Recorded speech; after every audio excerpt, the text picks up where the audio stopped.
नमस्कार। आज बात करते हैं एचपीएससी असिस्टेंट प्रोफेसर कॉमर्स परीक्षा की। एक बड़ी खबर आई है। परीक्षा स्थगित हो गई है। हमारे पास एक यूट्यूब वीडियो ट्रांसक्रिप्ट है जो इसी पर है। तो आज हम समझने की कोशिश करेंगे कि ये स्थगन क्यों हुआ, इसका क्या मतलब है और उम्मीदवारों के लिए क्या सलाह दी जा रही है। तो खबर ये है कि हरियाणा लोक सेवा आयोग एचपीएससी ने जो 22 जून और 29 जून को असिस्टेंट प्रोफेसर कॉमर्स की स्क्रीनिंग परीक्षा होनी थी, उसे फिलहाल टाल दिया है। ये जानकारी 16 जून को उनकी वेबसाइट पर डाली गई। अब जाहिर है, जो लोग महीनों से तैयारी कर रहे थे, अपनी शायद छुट्टियां तक छोड़कर लगे हुए थे, उनके लिए तो ये खबर काफ़ी निराशाजनक है। स्रोत भी बताता है कि कई लोग काफ़ी हताश महसूस कर रहे हैं इस वक्त। बिल्कुल। और ये प्रतिक्रिया तो स्वाभाविक भी है, देखिए। खासकर जब तैयारी बिल्कुल अपने चरम पर हो, बिल्कुल पीक पर। प्रतियोगी परीक्षाओं में ये जो अनिश्चितता है ना, ये हमेशा एक चुनौती रहती है। लेकिन हाँ, यहाँ एक जरूरी बात है। जैसा स्रोत में भी कहा गया है, परीक्षा रद्द नहीं हुई है, सिर्फ स्थगित हुई है। मतलब मेहनत पर पानी नहीं फिरा है, बस मंजिल थोड़ी, कह सकते हैं, आगे खिसक गई है। अच्छा, तो ये एक तरह से राहत की बात है।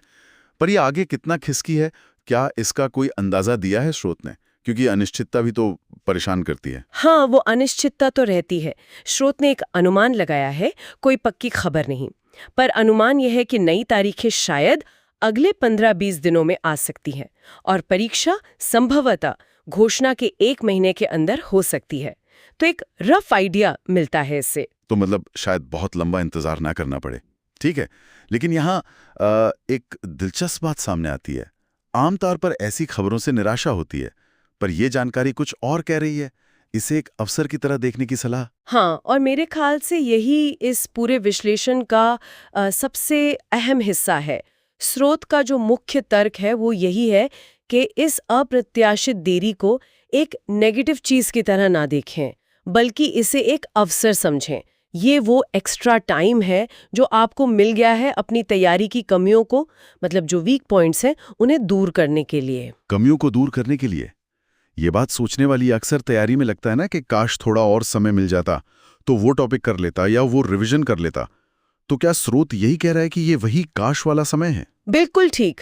वीडियो में यही बात कही गई है कि हर उम्मीदवार को कहीं ना कहीं अंदर ही अंदर पता होता है कि उसकी कमजोर कड़ी कहाँ है। हो सकता है वो अकाउंट्स का कोई मुश्किल कॉन्सेप्ट हो, या इकोनॉमिक्स का कोई खास मॉडल, बैंकिंग के नए अपडेट्स, टैक्स की बारीकियां, या कुछ भी। तो अब वो समय है कि उन कमजोरियों पर फोकस किया जाए, उन टॉपिक्स को गहराई से समझा जाए जिन्हें शायद पहले छोड़ने का मन बना लिया था, या बस जैसे सरसरी तौर पर देखा था। आखिरी समय में, जब परीक्षा इतनी नजदीक लग रही थी, तब नई चीजें पढ़ना या कमजोरियों पर काम करना सही रणनीति है? अक्सर तो रिवीजन पे फोकस करने को कहा जाता है। हाँ, ये सवाल जायज है, पर यहाँ स्रोत का नजरिया थोड़ा अलग है। उनका मानना है कि 100% तैयारी ही आपको दूसरों से आगे ले जाती है, और ये जो अतिरिक्त समय मिला है, ये उसी 100% के लक्ष्य तक पहुंचने में मदद कर सकता है। रिवीजन तो जरूरी है ही, वो तो करना ही है, लेकिन साथ ही ये उन गैप्स को भरने का भी समय है जो शायद आपकी रैंक या सिलेक्शन में फर्क डाल सकते हैं। तो जानकारी ये इशारा करती है कि सिर्फ रिवीजन नहीं, बल्कि जहां जरूरत है वहां सुधार भी करें। समझ गया।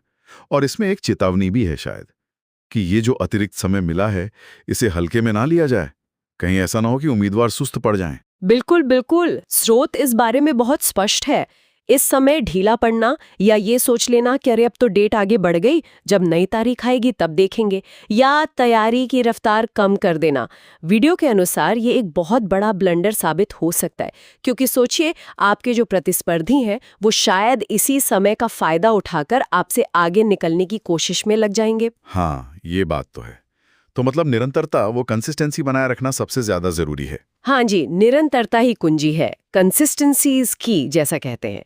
जानकारी इसी पर सबसे ज्यादा जोर देती है। जो लय बनी हुई थी, जो पढ़ने का रूटीन सेट था, उसे टूटने ना दे। उसी गति से, उसी मोमेंटम से चलते रहें, और इस, कह सकते हैं, बोनस समय का इस्तेमाल अपनी कमियों को ताकत में बदलने के लिए करें। इसे एक तरह का दूसरा मौका समझें, अपनी तैयारी को और पुख्ता करने का, परफेक्ट करने का। तो सार यही निकलता है कि ठीक है, निराशा हो सकती है, वो स्वाभाविक है, लेकिन उसे पीछे छोड़कर इस थगन को एक रणनीतिक अवसर की तरह देखें।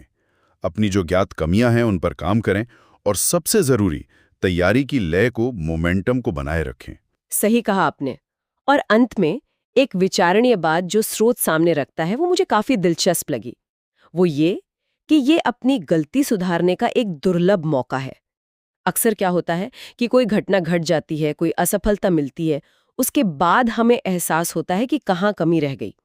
लेकिन यहाँ उस घटना से ठीक पहले आपको वो समय मिल रहा है अपनी कमियों को सुधारने का।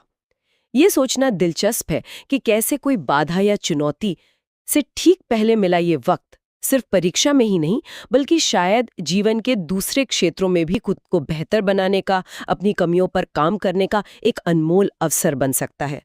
अक्सर हम बाद में सोचते हैं काश पहले पता होता। यहाँ शायद वो पहले वाला क्षण मिल गया है।